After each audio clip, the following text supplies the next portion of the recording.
Hello, it is Wednesday, November 5th, 2025, and today again I'll be reading from the United Church of Christ Daily Devotional, utilizing a Christian text and a devotion written by a Christian minister, and talking about the thoughts that ran through my head as I read it, and understanding how sacred writings in any tradition can be used to talk about our lives today and reflective of what's going on in the world today.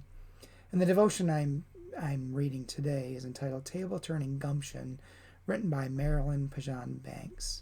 And Marilyn bases the devotion upon the prophet Amos, chapter 5, verses 21 through 24. And New Revised Standard Version. I despise your festivals, and I take no delight in your solemn assemblies. Even though you offer me your burnt offerings and grain offerings, I will not accept them. And the offerings of well-being of your fatted animals I will not look upon. Take away from me the noise of your songs. I will not listen to the melody of your harps. But let justice roll down like waters and righteousness like an ever-flowing stream. And then Marilyn writes, in my restoring imagination, I believe Jesus got his turning over tables gumption from his ancestor. Amos and Jesus share an unapologetic knowing that everything claimed as religion isn't always sacred or holy. If the presence of justice and righteousness is missing, your worship is performative and your praise is shallow.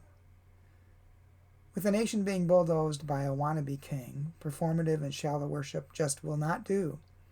With children being zip-tied, families terrorized, and protesters shot with rubber bullets, we have to dig deep and look back to how we've overcome before.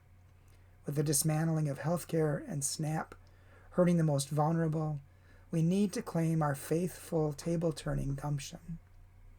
We each have the power to do something in the building up of a new world while protecting the earth and caring for our neighbors. In the words of one of my ancestors, Asada Shakur, it is our duty to fight for our freedom. It is our duty to win. We must love and care for each other. We have nothing to lose but our chains. And then Marilyn's prayer. Dear Creator, may we heed the words of our ancestors, calling us into our power and possibility as kingdom builders. Ashe. Lots goes through my mind when I was reading this, and of course one of the first things is the quote from Amos, and the last sentence being that which the Reverend Dr. Martin Luther King Jr. Used in one of his messages to the people, and talking about civil rights and talking about caring for the poor in general. And it was addressing the people who claim to be religious and go to church, try to enforce the rules of their particular religion, something a lot of Christians in the United States seem to want to do today, without actually living out the tenets of that religion. And Jesus often talked about that. If you go back and read Luke, Jesus' first message when he begins his ministry, reading from the prophet Isaiah, talking about what he has come to do. And it's not about saving souls in the next life. It's about saving lives in this life, caring for the poor and the vulnerable, those that empire and society trod upon. And unfortunately, so much of Christianity, so much of every religious tradition today gets caught up in the power of empire, wherever that empire exists, where they practice their religion and ignore the true tenets of their faith tradition. And I'm seeing that rampant in the United States today, with so many who claim to be Christian and yet follow a dictator and a political party. And don't get me wrong, both political parties have a lot more to do than they're currently doing, but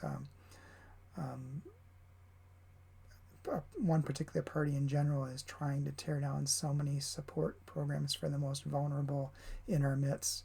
And that just ain't Christian in my mind. Sorry, folks. Anyway, those are my thoughts from reading this. Maybe it's given you something to think about. Maybe it's giving you a different perspective on Christianity and what it really means to try to follow Jesus, and what it means to really question the people who are claiming to be religious, and yet all their music and their offerings and their worship is for naught, because they're not actually living in the way that their religious forebears taught them to live. So, as the Reverend Mark Sandlin often says, they're just missing the Jesus-y part. Anyway, hope you have a good day, and hope to talk to you again soon.